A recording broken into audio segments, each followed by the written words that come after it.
What's up, Panthers Nation? We're back today with another video. This is the post game for the Panthers versus Falcons in the Atlanta Mercedes-Benz Dome. So, um, we're gonna start with the final score, which was 40-20. Let's dive into this by saying that the first half looked really good in a lot of ways. We were starting to build some momentum. We were starting to get something going. And, you know, even Kyle said in the press conference that he felt good. He felt like we put ourselves in a position where we could possibly win that game. And then it all went south. So, let's begin with quarterback position. Kyle Allen, C- grade. I saw some good passes. I saw some mediocre passes. And then I saw the passes where he tried to force it into triple coverage when he could have run. Come on, Kyle. Use your brain, dude. Use your brain. I mean, it's just more of the same with Kyle. He doesn't step up in the pocket. He just holds the ball way too long. And his pocket awareness is just... What would you rate it in Madden? Like, I would say it's like 40. His pocket awareness is garbage. So, you know, C-. He did enough to where I was satisfied with his performance. Otherwise, I would have liked to see Will Greer in. I would have liked to see what he could possibly bring to our offense. But the coach just said, nah, let's just leave Kyle in. He's doing okay. And, you know, he picked himself back up and he had a nice drive in that fourth quarter. Sure. But that isn't going to get us a win. Sorry to say that, but it's not going to get us a win. So yeah, C-. I want to say from the very get-go, the plan is to tank. I don't care what the coach says. I don't care what the general manager says. I don't care what David Tepper says. The plan is to tank. We are tanking. After that Redskins loss, we are out. That was our last chance. And today was our last chance. So, I'm comfortable with 5 wins going into the draft. Because of the fact that we're going to get a high pick and we're retooling. So, you know, I'm not upset with that. What I am upset with is the effort that some of these players put on the field today. And all those players know who they are. I shouldn't have to say who they are, but all of them know who they are. I'm going to pick them out individually probably as I go along in this grading system. But for now, we're going to move on to Christian McCaffrey. A+, as always. Christian McCaffrey, just every time he comes out here, is just stellar. This dude is carrying us. He's carrying this offense. And did I see where he got more yards than LaDainian Tomlinson? Are you serious? Crazy. Crazy, bro.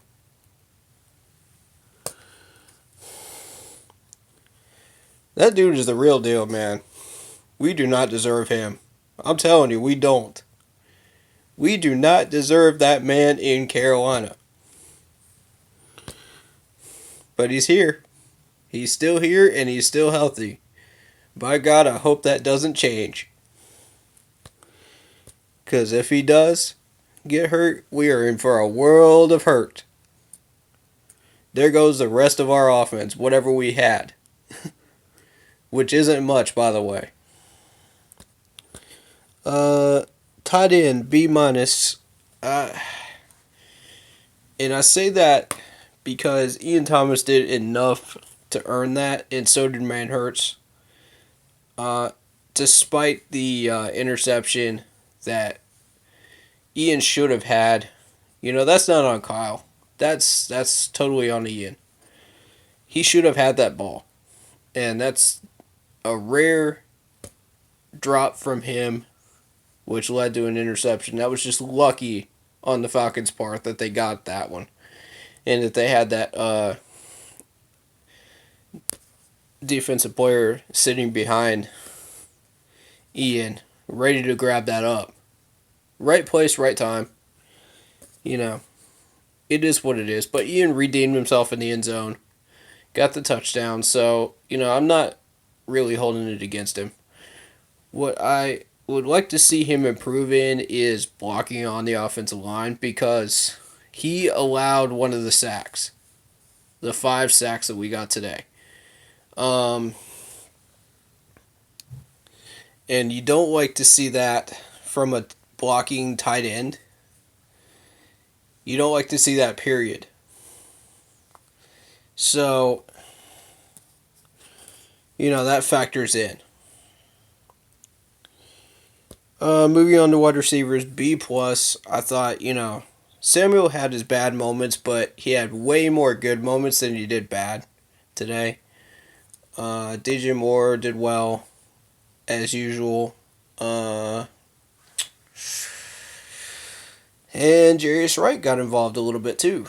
So, yeah, other than that one play where Samuel ran the wrong route and got crossed up, we can overlook that.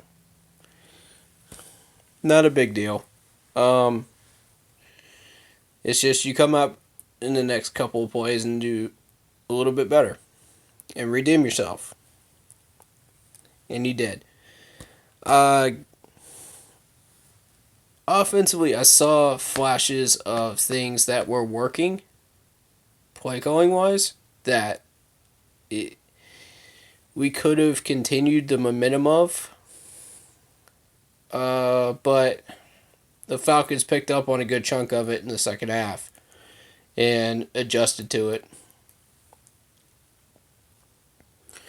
But we did adjust to their adjustments in the fourth quarter, which was a little late, but we don't have really the talent to get that going in the third quarter.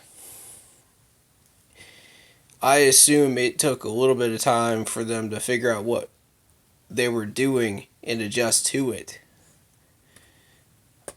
But honestly, I think the Turners need to go. Both of them.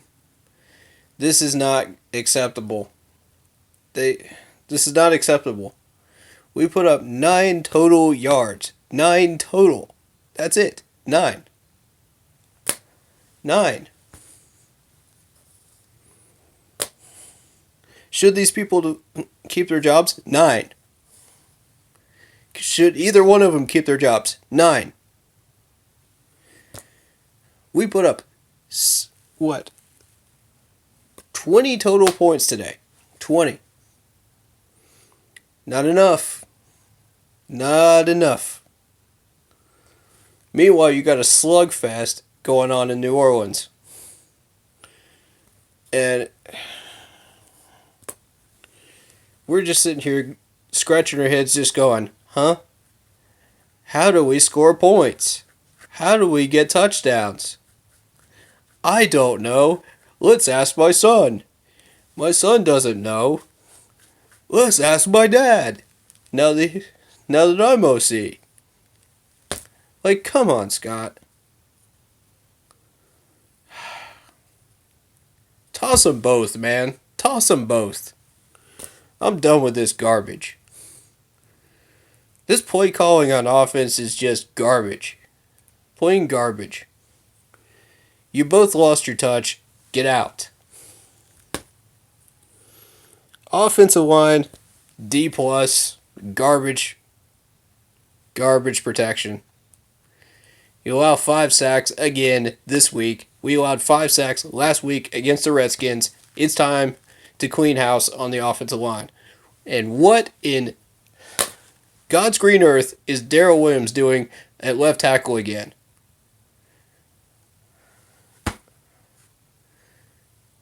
I thought it was Ron Rivera putting him over there. Apparently not. Apparently not. Apparently we need to clean out the whole freaking staff because they're all losing their minds here. And decided, oh, let's put him back there even though we're failing yet again. Meanwhile, you got Dennis Daly, who committed 2 holding calls today. Failed to block a guy, which led to a sack. Which, granted, Kyle did hold on to the ball a little too long. But Dennis Daly was responsible for at least 2 sacks and 2 holding calls. Can we just call him a bust now? Can we call him a bust? That's a bust. And I ain't talking about the ones in the museums, man. That's a bust. That's what Dennis Daly is right now. He's a bust. So, you're looking at a defensive line, C-, that struggled against the run yet again. Devontae Freeman is just a monster. You expect him to get 150 yards against this D-line and against this defense. Because apparently nobody knows how to get off their blocks. Not a single doggone one of them. None of them. None of them. How many big runs did we see today? How many big runs? Every time you see it, watch everybody that's being blocked. Nobody can get off their block at all. It's embarrassing. What are y'all teaching these guys? What are we teaching these guys in practices to where they cannot get off their block? Now, I understand a size mismatch. I understand a strength mismatch. But come on, dude. These guys were evenly matched. Get off your blocks. And that's just about every week. The Washington Redskins have the weakest blockers. They have the weakest ones. And we couldn't get off our blocks. Possibly the weakest run blocking in the league. And we couldn't stop that. Are you serious? I saw some lazy tackling. I saw some lazy effort out there. I saw some players taking some plays off. Man, I ain't having this. I ain't having this, boys. I understand losing to the Falcons. I'm cool with that. I do not mind losing to the Falcons right now because we're trying to secure that top 10 to top 15 pick. But the effort out there, there's no passion. There's no fire. There's nothing. I only saw maybe 5 players out there out of that entire 11-player defense that actually tried on every play. They might have failed, but at least they tried. Luke Kuechly included in that group. Now you want to tell me that this team cannot find a way to stop anything on run plays? They could if they wanted to. They could. That is coaching. We're back at it again. Oh boy. Tepper needs to fire half these coaches, man. I'm telling you. Half these coaches and half this roster needs to be gone by next year. Anybody that's on a contract that we can cut them. I've had enough of this garbage. There's at least maybe half a dozen players that I would keep that are starters. But the rest of y'all, nope, bye-bye. Clean out your lockers, you're done after this year. That's exactly what I would be saying if I was Tepper. And I wouldn't blame him one bit if he did that. Start with that offensive line. Taylor Moton, bye. Darrell Williams, bye. You two are first. Matt Paradis, bye. You're gonna sit there and have a holding call on a touchdown pass and cost us 7 points, bro? Nope. Bye. Out the door. We ain't having that. This dude has been flagged so many times this year for stupid penalties. You have one job. You're a center. Block. Keep your hands up and block. I don't want to hear the excuses from these guys, man. I don't want to hear it. We know y'all are better than this. You're not even maximizing your talent levels. And some of you are just playing garbage anyway. We recognize that. We all recognize that. But some of you have the talent levels that are at least mediocre, and you're not maximizing it. Because you're doing stupid stuff that shoots yourself in the foot. And Kyle said it. We're shooting ourselves in the foot. What more proof do you need? That half this roster should be gone.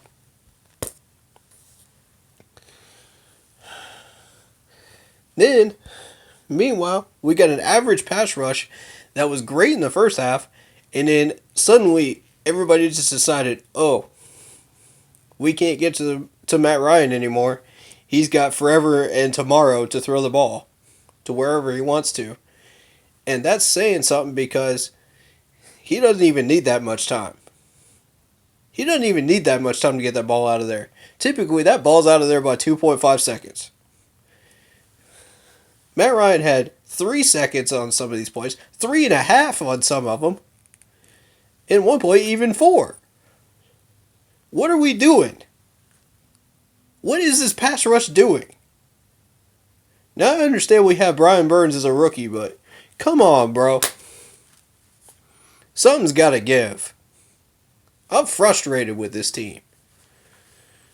I'm frustrated that this team is not maximizing their talent level.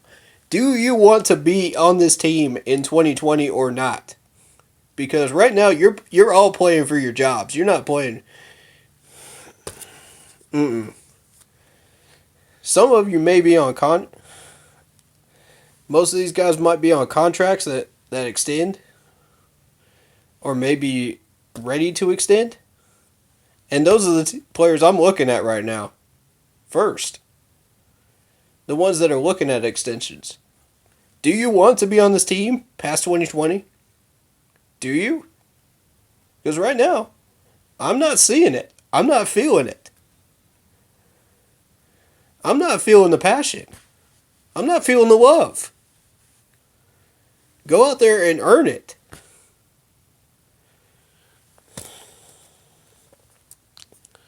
Man,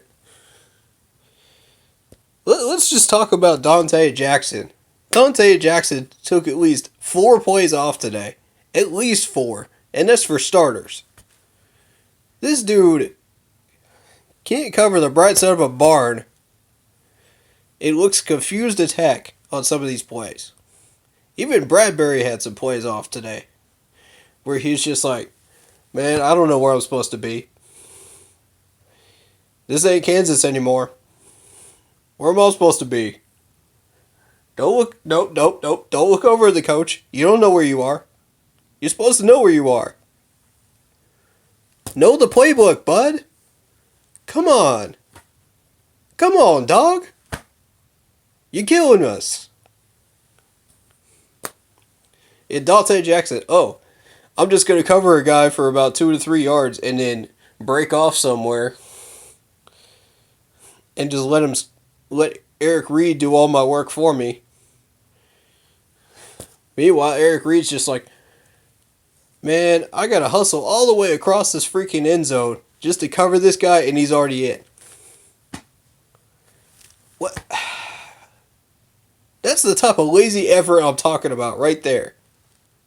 That these players know better than this. Y'all been in the league how long now? Y'all better know better than this. Oh, Lordy. Ross Cockrell did good today. He had that one screw up, but he redeemed himself. I'll give him that. So the corners still get a D, but Ross Cockrell is the only one that really saved him. Because I'm going to be honest, that was some embarrassing cornerback football right there on some of those plays. Embarrassing. Then you've got free safety grades a C, strong safety is a C. Eric Reed, he came in, he made some tackles, great, awesome. But he got lazy as well. Nothing new there. And then you got Vernon Butler, who got a sack or two. So he did all right. I think he only got one sack. Yeah, he only got one sack. But he got some good pressures up the middle, though. It worked. Matt Ryan was flustered for a while. And, that's a rare sight to see Matt Ryan flustered like that. That means you got a halfway decent pass rush. Not if we don't keep using it. So, now you look at linebackers. Shaq Thompson, who got signed for, $50+ million and 28 guaranteed or something like that, comes out here, plays an actually halfway decent effort. He actually did try. And you got to give him his due. He tried. He put in the effort. He might have failed on some of them, sure. But he got that big hit for the tackle for the loss. So you got to like that. There's good things and bad things about this game today. And, take what you can out of it that's good. And leave the rest there. Because it doesn't matter. This season's done, so just leave the negatives out. That's what I'm saying. Because we're at the point where it doesn't really matter. We're just trying to keep these players signed. Whichever ones want to be here in 2020 and beyond, play and earn it. Special teams, D. Now, Joey Sly redeemed himself. He was kicking it straight. That ain't the problem. The grade of a D is from number 14 back there, who decided, oh, I'm going to catch this kickoff twice. Not just once, twice. In the middle of the end zone and run it back to the 20. Knowing full well you're not going to get to the 25.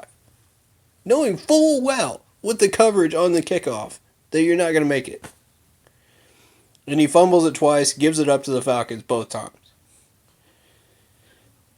Take this man off the field now. Now. Cut him now. I want him out. I want him gone. I don't care if you put Bonifant back there. I don't care who you put back there. I just don't want him back there anymore. Because that was pathetic. Coaching, B+, and I factor in the press conference afterwards. which I'll get to in a second. Play calling, C+. Not very inventive on offense. Defensively, there were some mismatches. I wasn't happy about it. Dante Jackson on Ridley was one of them I was not thrilled with. You know, you got to give him some help. You know how dangerous Ridley is. Get him some help. So coaching. I like the interview. I like the challenge flag. That was successful. He did good there.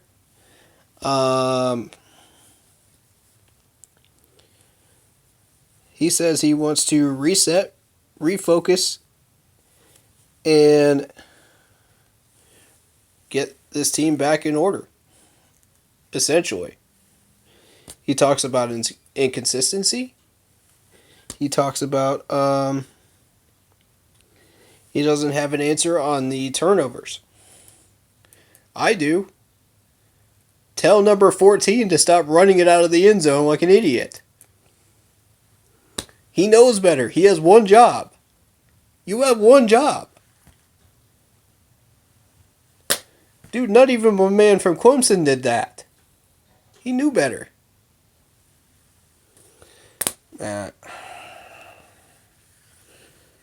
I'll give you this. The team played hard in the first half. We did.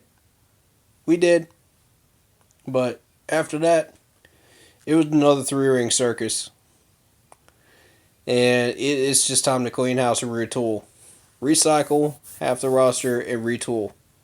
That's what I want to see happen. For most, if not all of these coaches in the staff. Because none of y'all know what you're doing. None of y'all. Tepper is about to clean house. And nobody's job is safe. Nobody's. Yep. This is about to look like a whole new team in 2 years. And a whole new staff next year. I hope so. I trust Tepper to know what he's doing. I trust him. He's made good decisions so far that I agree with. He's eyeballing that GM from Pittsburgh and the assistant GM as well, I think. Or is that... I don't even know what position he actually holds, but... You know, I welcome it. Come on, Tepper. Make it happen. Marty's not helping us anymore. I like the 2 off seasons he had, but we need to retool. And Tepper seems to know what he's doing, so let's see what happens. Well, we took another L. But as always, we're going to keep pounding. That's all we know how to do. Again, you know, that's all we know how to do. That's what we're going to keep doing. Man, stay loyal. Stay classy. I know those Falcons fans are going to be absolute trolls, but don't give in to them. Stay classy. Represent yourselves well as fans. You are representing this franchise every time you speak or write something on the internet. Represent yourselves well. That's all I got to say. Remember, we're a family. Take care of each other. Have each other's backs. And keep pounding.